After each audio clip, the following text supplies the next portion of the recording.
झांसी में मतगणना से पहले जिला प्रशासन ने सभी अधिकारियों व पुलिस के अधिकारियों के साथ बैठक की है। बैठक में मतगणना को शांतिपूर्ण ढंग से संपन्न कराए जाने के निर्देश दिए हैं। मतगणना स्थल में बिना पास के किसी की एंट्री नहीं होगी। इसके साथ ही अराजक तत्वों पर पैनी नजर रखी जाएगी। इसके साथ ही मतगणना को लेकर आवश्यक दिशा निर्देश दिए गए हैं।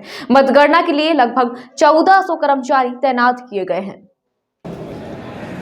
वही आशा मैं आपसे करता हूं कि जिस अपनापन से, जिस मुस्तैदी से आपने इस जनपद में मतदान की प्रक्रिया और उसके पहले की प्रक्रिया अच्छे से किया है, उसी अपनापन से अभी भी करें।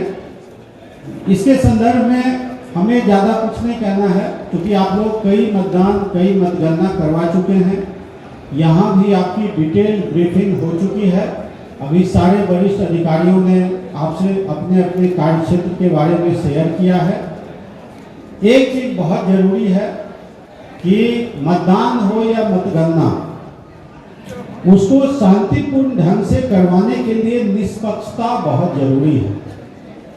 जहां किसी भी कैंडिडेट या उनके अन्य प्रतिनिधि के मन में आया कि यहाँ पक्षपात हो रहा है, वहीं से लॉ एंड ऑर्डर शुरू हो जाती है।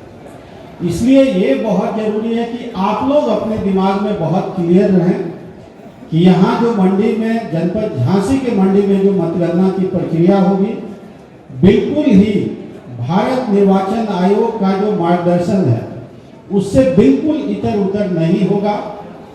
जिसकी तैयारियां मतदान के नेक्स्ट डे से ही हो रही हैं, सारी, चाहे ट्रेनिंग हो, डिप्लॉयमेंट हो, इंफ्रास्ट्रक्चर हो, अन्य ड्यूटियां हो, सबकी तैयारी हो गई है।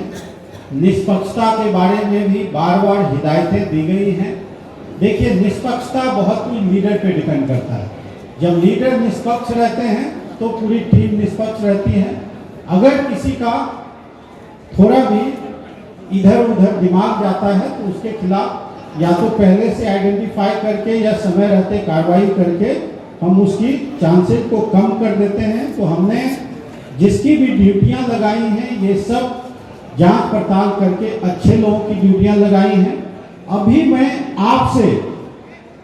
आपको ये कह रहा हूं कि आप जहां भी ड्यूटी पर रहें और आपसे कोई भी क्वेश्चन पूछें तो आपके मन में एक क्लियर इमेज होना चाहिए कि अंदर जो मतगणना हॉल में जो मतगणना हो रही है उसमें पत्ता इधर से उधर नहीं होगा। जो प्रक्रिया है उसी के अनुसार हो रही है। देखिए, अभी आप लोगों ने देखा कि सिक्योरिटी ब्रीफिंग हुई है। मतगणना के संबंध में भारत निर्वाचन आयोग के जो भी दिशा निर्देश हैं उसके अनुसार समस्त तैयारियां पूरी हो गई हैं।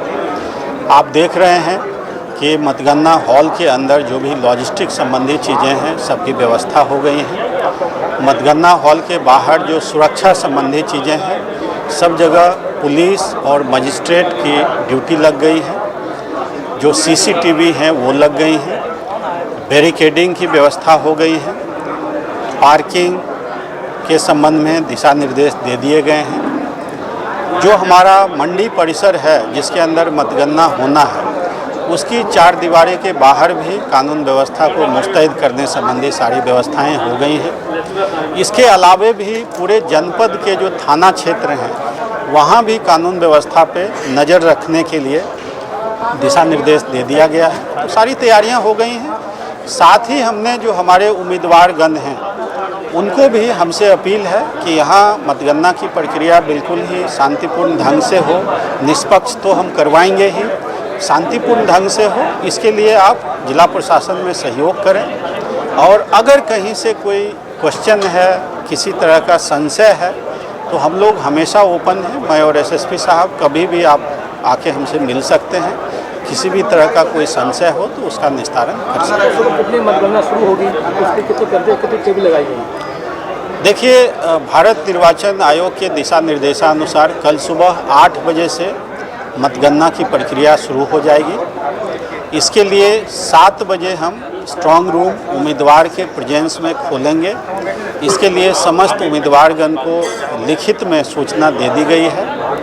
8 बजते ही जो हमारा ईटीपीवी का स्कैनिंग चालू होगा और पोस्टल बैलेट का काउंटिंग चालू होगा। उसके आधे घंटे बाद 8:30 बजे से ईवीएम की काउंटिंग शुरू होगी और काउंटिंग राउंड वार होगी। हर एक विधानसभा में 14 ईवीएम के टेबल लगे हैं। 14 टेबल होने के बाद हम उस राउंड का जो मतदान है, जो वोट है, उसको डिक्लेयर करेंगे। उसकी एक एक प्रति समस्त उम्मीदवार को भी दी जाएगी और जो हमारे मीडिया बंधु हैं उनसे भी शेयर किया जाएगा। जैसे जैसे मतदान बढ़ता रहेगा हम राउंड वार सबको अपडेट करते रहेंगे। देखिए, आपको बता दें कि मतगणना को लेके व्यापक इंतजाम किए गए हैं, जिसके तहत अभी से ही कार्रवाइयाँ शुरू हैं। पूर्व में भी कार्रवाइयाँ की गई हैं। जितने भी हमारे हिस्ट्री सीटर हैं, वांछित NBW जिला बदर हैं, उनके विरुद्ध निरंतर अभियान चल रहा है। साथ ही साथ पुराने मुकदमों के जितने वांछित थे उन लोगों के खिलाफ कार्रवाई हुई है। आज मौठ में भी जो लोगों ने चुनाव से पहले जिन लोगों ने झगड़ा किया था उसमें 4 लोग पकड़े गए हैं। साथ ही साथ हम ये इंश्योर कर रहे हैं कि आसपास के जितने गांव हैं उन सब गांवों में चेकिंग फ्रिस्किंग हो, होटल ढाबे हैं वो सब चेक हो रहे हैं कि कोई बाहरी व्यक्ति आके नहीं ठहरे। जो मतगणना की कार्रवाई है उसको लेकर सुबह 5 बजे हमारी ड्यूटियाँ खड़ी हो जाएंगी। लगभग 1492 कर्मचारी हमने इसमें लगाए हैं। 3 कंपनी CPMF इसमें लगी है, 1 कंपनी हमारी PSC इसमें लगी है। सिविल पुलिस के साथ साथ LIV की ड्यूटियाँ लगी हैं। तो व्यापक इंतजाम किए गए हैं। हमने जितने भी कर्मचारी अधिकारी हैं, अगर इनकेस कहीं पर लॉ एंड ऑर्डर पैदा होता है तो उसके लिए दंगा नियंत्रण ड्रिल, बरवाल नियंत्रण ड्रिल का रिहर्सल उनको करवा दिया है। चेकिंग फ्रिस्किंग के माध्यम से यह इंश्योर किया जाएगा कि अधिकृत व्यक्ति ही अंदर प्रवेश करे। किसी तरह का कोई इलेक्ट्रॉनिक डिवाइस उन्हें ले जाने की अनुमति नहीं होगी। सिर्फ कागज़ और कलम ले जाने की अनुमति होगी। कलम को भी चेक किया जाएगा कि उसमें किसी तरह का कोई डिजिटल डिवाइस तो नहीं लगा हुआ है। तो निश्चित रूप से जो चुनाव की प्रक्रिया थी वो शांतिपूर्वक संपन्न हुई है। सभी जितने भी पार्टी के पदाधिकारीगण हैं उनसे हमारी वार्ता हो गई है, उनको बता भी दिया है, ब्रीफ भी कर दिया है और वो जो सुरक्षा व्यवस्था है उससे पूरी तरह संतुष्ट भी है। उसके बाद भी अगर कहीं कोई इश्यू होगा तो सख्ती के साथ निश्चित रूप से निपटा जाएगा।